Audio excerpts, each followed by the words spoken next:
gravação. 3, 2, 1, no ar. Olá, mais uma vez aqui estamos com o nosso programa Alinhando os Ponteiros. Isto mesmo, precisamos estar com os nossos ponteiros alinhados, conhecer o tempo para cada coisa, o tempo para a nossa vida, o tempo para a geração que vem, a geração que passa. E Deus nos fala sobre coisas tão especiais, com bem-aventuranças para certas etapas da vida. Sim, a Bíblia se preocupa com todos os detalhes do nosso viver. E nesta série de programas, conversando sobre as bem-aventuranças, hoje teremos algo bem especial. Sim, vamos falar sobre a bem-aventurança ou a felicidade do recém-casado. Oh, a Bíblia se preocupa com os primeiros dias do casamento? A Bíblia se preocupa com o primeiro ano do casado, do recém-casado? Sim, e o Senhor vai nos falar muito sobre isso. Vamos ver? Deixe o seu coração aberto para ouvir o Senhor. Deixe Deus falar com você. O programa Alinhando os Ponteiros já começou.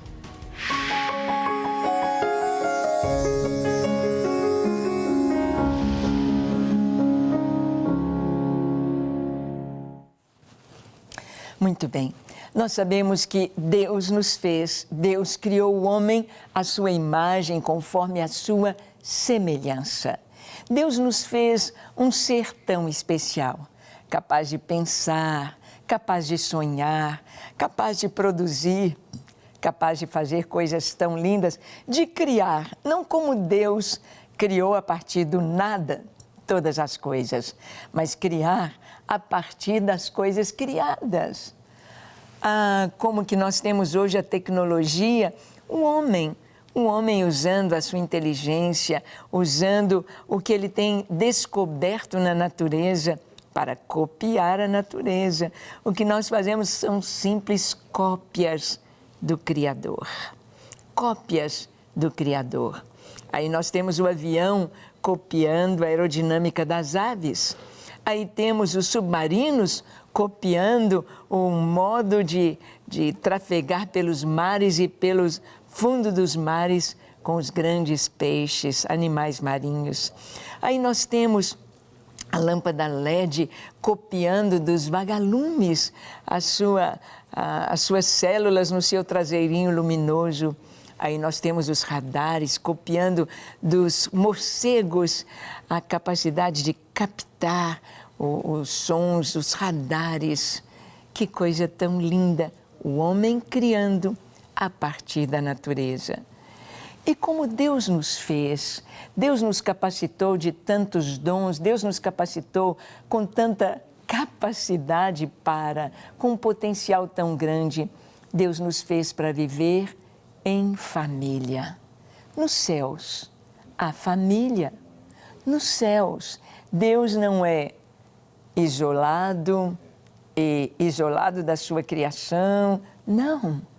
Deus Pai, Deus Filho, Deus Espírito Santo convivem numa harmonia plena e total como família. Ele nos ensina a ser família. Ele faz de nós seus filhos e Ele nos ensina a amar. Ele nos ensina a desfrutar da vida com toda a beleza do que o Senhor criou. Então nós vamos ver o Senhor falando sobre a felicidade do recém-casado. Olha o que está escrito em Deuteronômio, capítulo 24, no versículo 5. Diz assim: homem recém-casado não sairá à guerra, nem se lhe imporá qualquer encargo.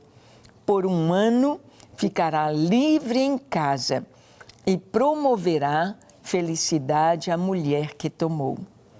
Olha, isto está dentro da lei do Senhor. Isto está dentro de princípios que Ele estabeleceu. A gente fica pensando que uma lua de mel de 1 semana, 15 dias, 1 mês, tá bom demais, não é? Mas aqui a Bíblia está falando 1 ano. 1 ano de lua de mel.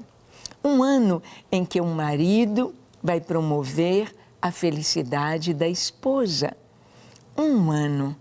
Ou seja, a Bíblia, o Senhor está trazendo aqui um entendimento de que 1 ano seria o tempo necessário para uma adaptação do casal. Uma adaptação no casamento. Um pouquinho diferente o casamento oriental do casamento ocidental. Aqui no Ocidente, os meninos crescem, se tornam rapazes, as meninas se tornam moças e o jovem, um conhece o outro, se apaixonam, tem o período do namoro, o casal namora, fica noivo, marca o casamento e se casa. O período do namoro é o período de se conhecer, é o período de conversar, é um período de conhecer um ao outro, seus gostos e o que ele gosta, o que não gosta. Esse período do namoro é o conhecimento. Namoro não é tempo de intimidade física, namoro é tempo de conhecimento. Mas lá no Oriente, tanto os judeus, os árabes, os povos do Oriente, os casamentos eram feitos, eram planejados pelos pais. Os pais escolhiam desde a criança pequenininha, desde o bebezinho quando nascia, ela vai se casar com o filho de fulano. Então, os casamentos eram feitos pelos pais. Claro que para haver o casamento teria de haver o consentimento. A menina iria aceitar ou não, assim como o rapaz iria aceitar ou não aquela moça. Assim foi, nós vamos ver aqui que assim foi com Isaac, assim foi com Jacó, e assim é na Escritura em Israel. E nós vimos que ali naquele casamento precisava de haver uma adaptação. O primeiro ano de casado, o recém-casado não iria à guerra. Não iria à guerra. Quantas meninas, quantas viúvas nas guerras entre os soldados norte-americanos, entre soldados na Rússia, nas nações da Europa. Aqui no Brasil nós praticamente não experimentamos guerra, mas os lugares onde os exércitos lutam mesmo, quantos jovenzinhos recém-casados têm de deixar a esposinha? Pela Bíblia, 1 ano. 1 ano ele deveria ficar livre em casa. Olha como Deus é maravilhoso. Livre em casa para promover a felicidade da esposa. Aqui Deus está falando de algo não o contrário, não o marido pensar, ela vai me fazer feliz, ela tem de fazer tudo para mim, lavar, passar, cozinhar, cuidar de mim, eu sou um príncipezinho. Não, aqui está dizendo que o marido iria promover a felicidade da esposa, porque para a esposa é tão fácil retribuir o amor. Para o homem é mais razão, a mulher é mais coração. O homem é mais racional, a mulher é mais sentimentos e emoções. Então, é necessário haver esse entendimento, esse caminhar juntos por 1 ano. 1 ano, promovendo a felicidade um do outro. É Deus, é o nosso Deus. Nosso Deus não quer que sejamos robôs. Nosso Deus não quer que sejamos tristes e fiquemos chorando o tempo todo. Ele quer felicidade. E Ele dá a receita, Ele dá a ordem, Ele dá a sua palavra. Então, nós vamos ver aqui alguns exemplos do que a Bíblia nos fala sobre o casamento. Vamos ver aqui o casamento de Isaac e de Rebeca.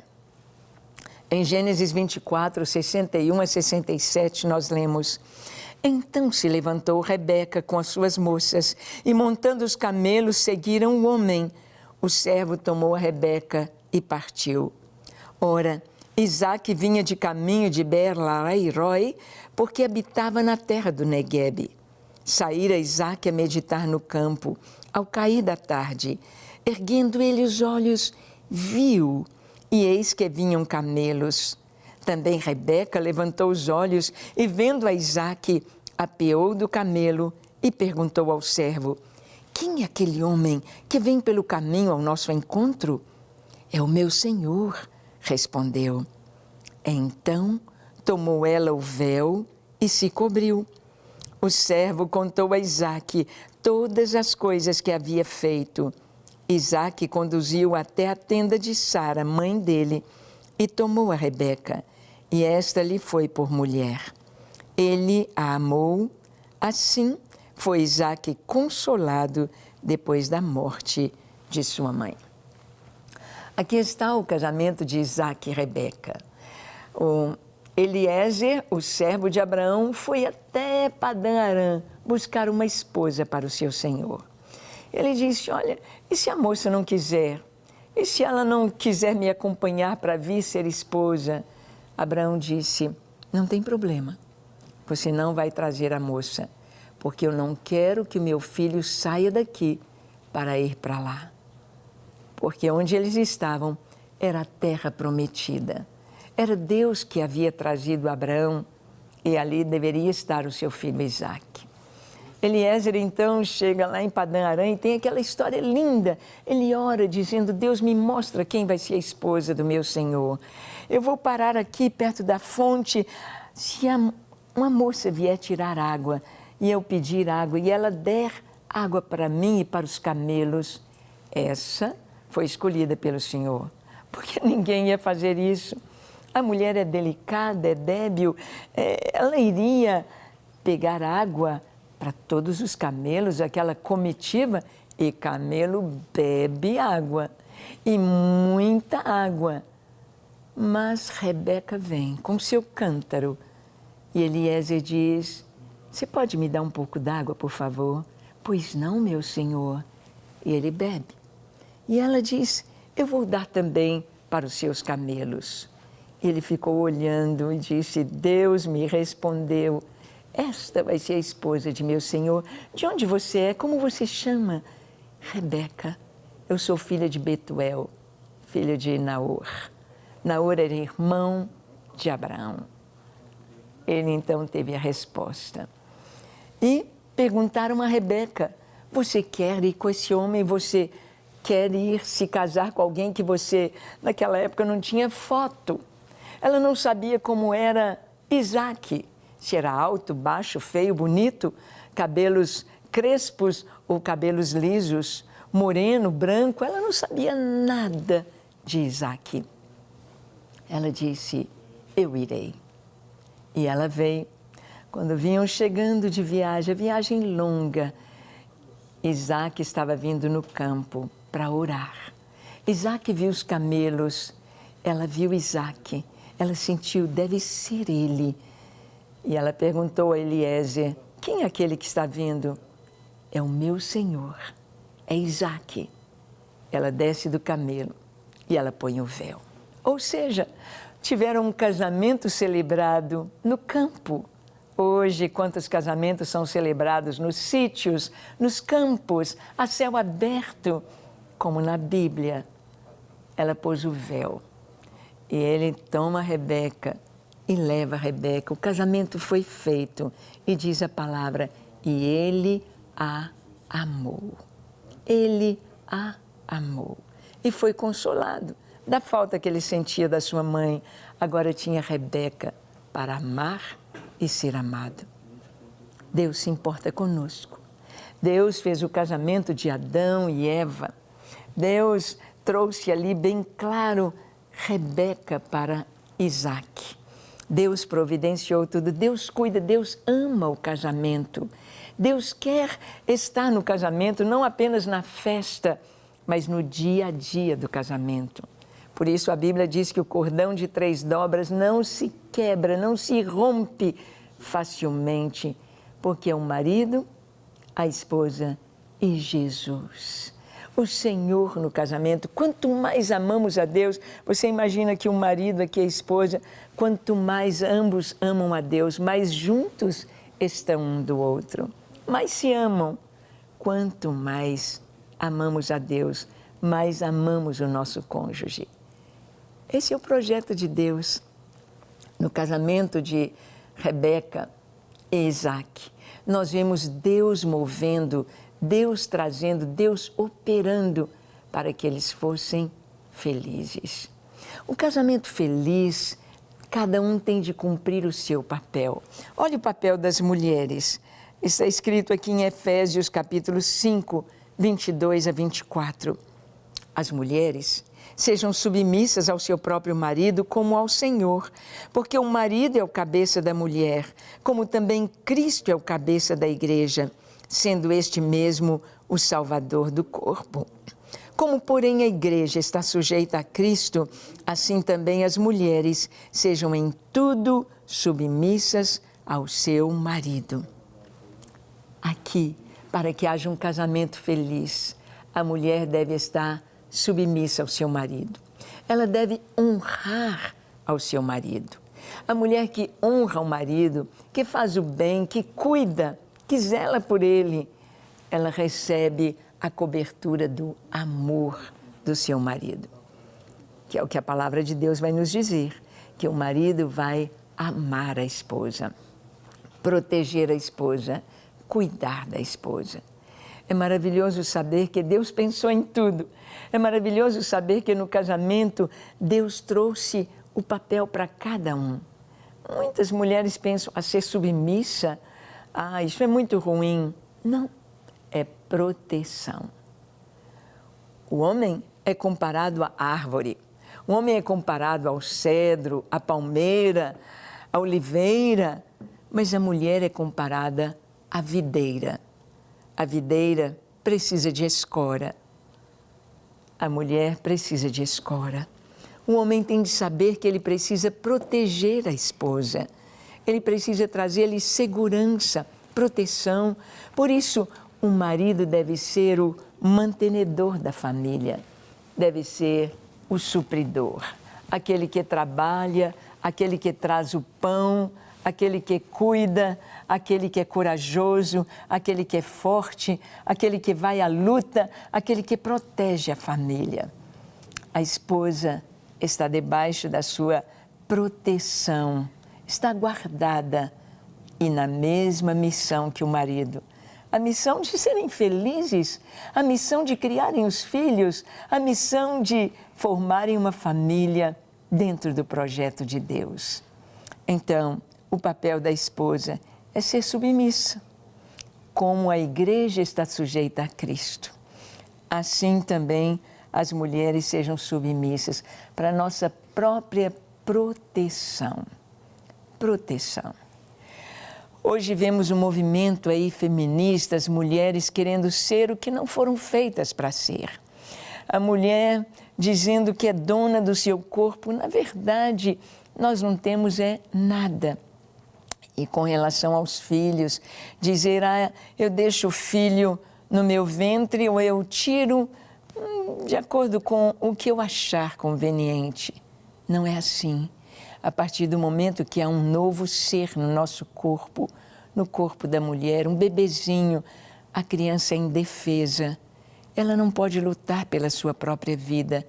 Ela precisa de uma mãe que ame, que cuide, que ame o seu filhinho e que o proteja. Deus colocou ali o bebezinho no ventre da mulher, da mãe, no lar, na família, para que a criança seja protegida. O instinto materno, o amor maternal, isso flui, isso é natural, até mesmo nos animais. É natural na mulher, na mãe. E o Senhor está dizendo aqui que esse é o papel da mulher. Ela está debaixo da mesma missão de cuidar da família. E o papel do marido? Um casamento feliz mostra o papel do marido. Efésios capítulo 5, de 25 a 33 diz: Maridos, amai vossa mulher, como também Cristo amou a igreja e a si mesmo se entregou por ela, para que a santificasse, tendo-a purificado por meio da lavagem de água pela palavra, para apresentar a si mesmo igreja gloriosa, sem mácula, nem ruga, nem coisa semelhante, porém santa e sem defeito. Assim também, os maridos devem amar a sua mulher como ao próprio corpo.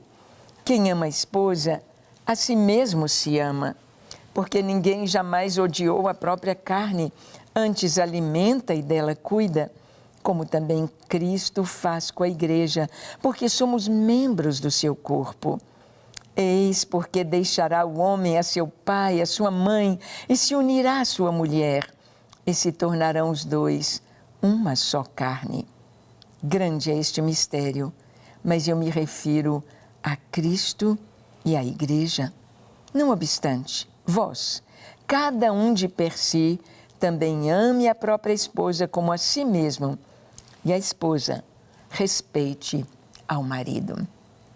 Bem, parece que aqui fala mais para o marido do que falou para a esposa.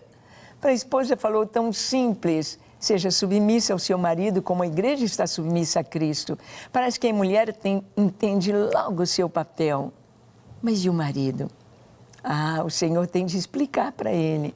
Você vai amar a sua esposa como você ama o seu próprio corpo. Como você cuida do seu corpo.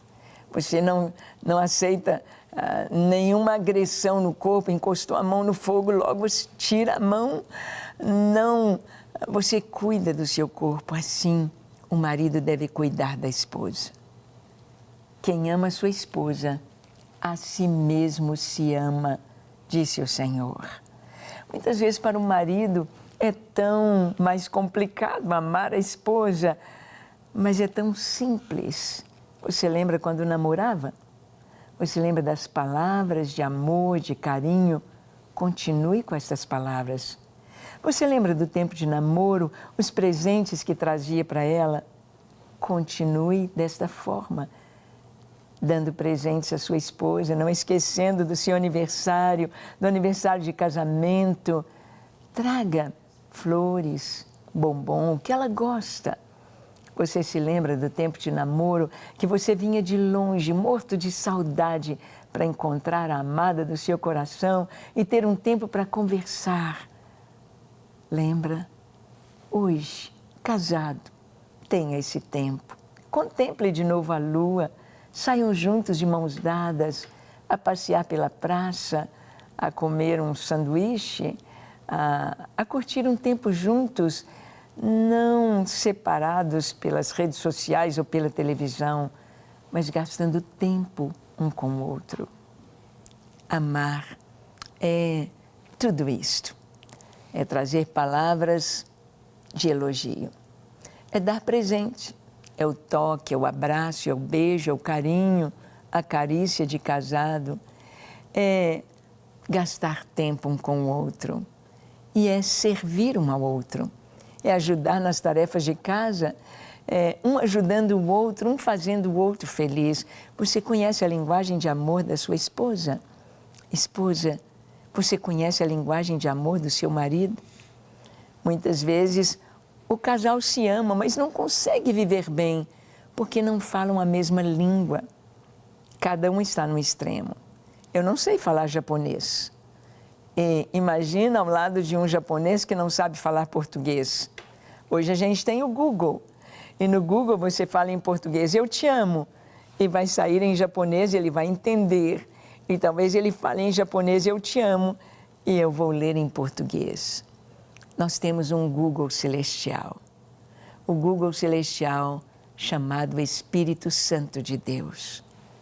Deus quer entrar no nosso relacionamento como casados e trazer a felicidade para nós. O Espírito Santo quer transformar e trazer esta linguagem de amor de um para o outro. Para isso, um orando pelo outro, um abençoando o outro. Não só no primeiro ano de casados, mas em toda a vida de casados. É uma escolha. Quando eu me casei, no nosso tempo de namoro, a gente chamava um ao outro, eu chamava o Paulo de Anjinho, e ele me chamava de Anjinho. O Senhor havia me dado uma visão aos 16 anos que colocava um anjo ao meu lado. E eu brinquei com o Paulo, falei, você vai ser o meu anjo, você vai ser o meu anjinho. E ele disse, você chama Ângela, você vai ser o meu anjinho. E casamos, e nosso primeiro ano de casados Conhecemos outros médicos cristãos também, e um deles disse: esse negócio de anjinho, de andar de mãos dadas, vai acabar assim que vocês comprarem o primeiro carro. Um entra por uma porta, o outro entra na outra, e acabou esse negócio de anjinho e de mãozinha dada. Nós apertamos a mão e dissemos: não vai acabar. Enquanto vivermos, você será o meu anjinho. E assim foi nos 52 anos de casados. Meu anjinho. Deve ser assim. É uma escolha. É uma escolha. Ser feliz no casamento é uma escolha. Você é feliz? Você tem buscado isso? O Senhor fica triste com as separações. Vamos buscar ser feliz dentro do projeto de Deus? Ore comigo. Feche seus olhos, curve a sua fronte e ore comigo, dizendo assim: Senhor, eis-me aqui em Tua presença. Eu abro o meu coração. Perdoa, Senhor, os meus pecados. Perdoa o modo como eu tenho vivido no lar, como marido, como esposa, como pai, como mãe. Perdoa-me. Ajuda-me a ser feliz no casamento. Ajuda-me a ter o Teu Espírito Santo para me guiar no relacionamento, nas palavras. Dá-me sabedoria para que tenhamos um lar feliz, um lar na Tua presença. Senhor, eu escolho a Tua direção. Eu Te entrego a direção da nossa família. Sê Tu o elo de amor para o nosso lar. Em nome de Jesus. Amém, amém e amém. Seja feliz. Deus quer isto. Amém? Te espero no nosso próximo encontro, quando aqui estaremos compartilhando com você a Palavra de Deus. Até lá.